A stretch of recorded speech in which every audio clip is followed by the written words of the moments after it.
everyone! So, welcome back to my channel. So, for today's video, ay mag-voice over lang tayo kasi hindi tayo nakapag-vlog sa aming nature trip. So, let's go guys! Cutie.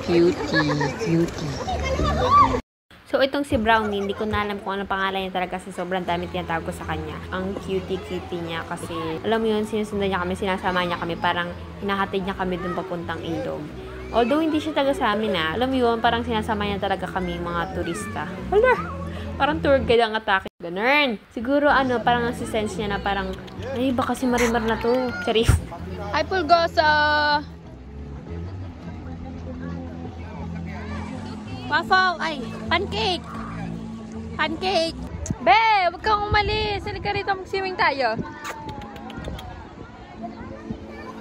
So anyways guys, yung pinuntahan pala naming place ay Daraitan, Tanay Rizal. Medyo malayo siya ontek. And almost 3 hours yung biyahe namin from Fairview QC to Daraitan, Tanay Rizal. And yung way niya is pa-zigzag. So parang sa Baguio. So nakakahilo. Pero ako hindi naman nahilo. So itong tulay na to ay may bayad yan. So para siyang toll gate na may bayad na 100 pesos kapag yung vehicle mo ay 4 wheels.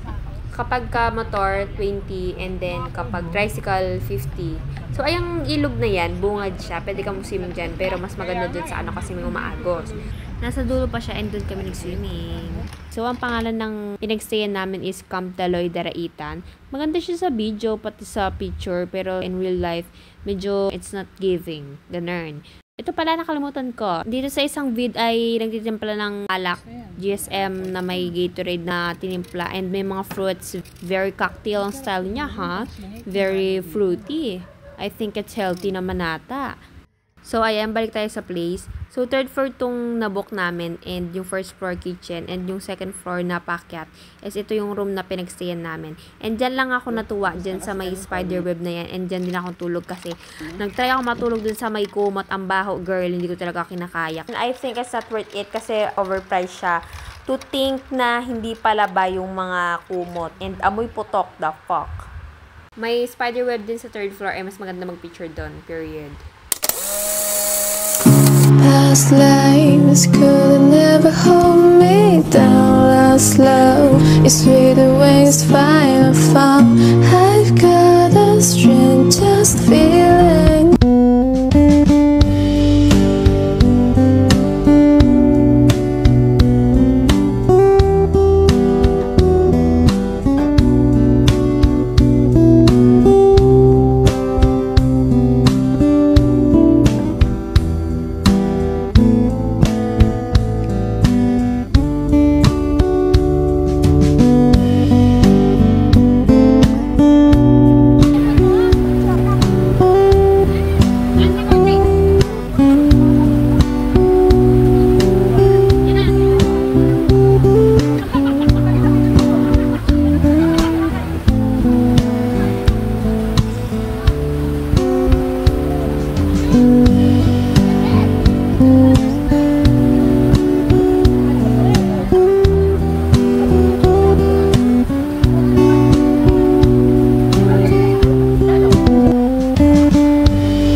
Hey guys, I'm back. So, ito na nga yung gabi.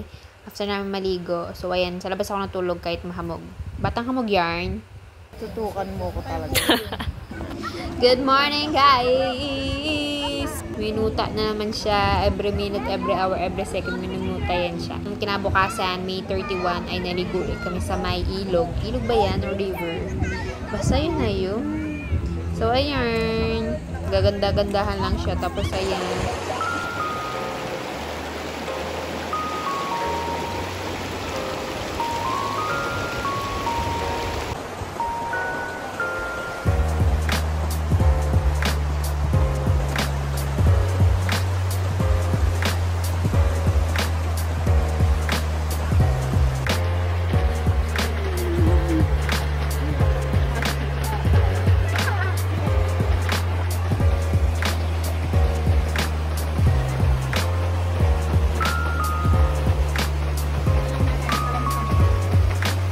So, yun guys, after namin maligo sa umaga, ay kumain kami and then naligo and then ayan, nagre-ready na ang lola mo kasi gusto niya ready siya lagi eh. So, ayan, habang nagliligpit sila, pauwi na kami yan. Ako nagme-makeup pa. Makeup time siya.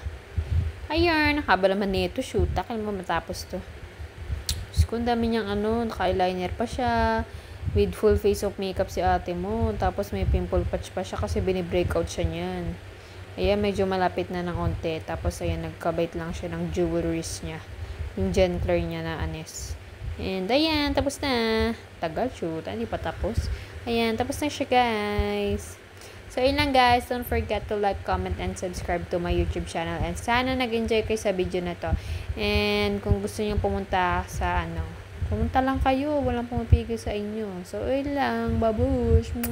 Chup, chup. So, yun guys. Pauwi na kami yan. And nagpicture kami dyan sa may anes. Parang view. Babush. Nobody knew what we knew.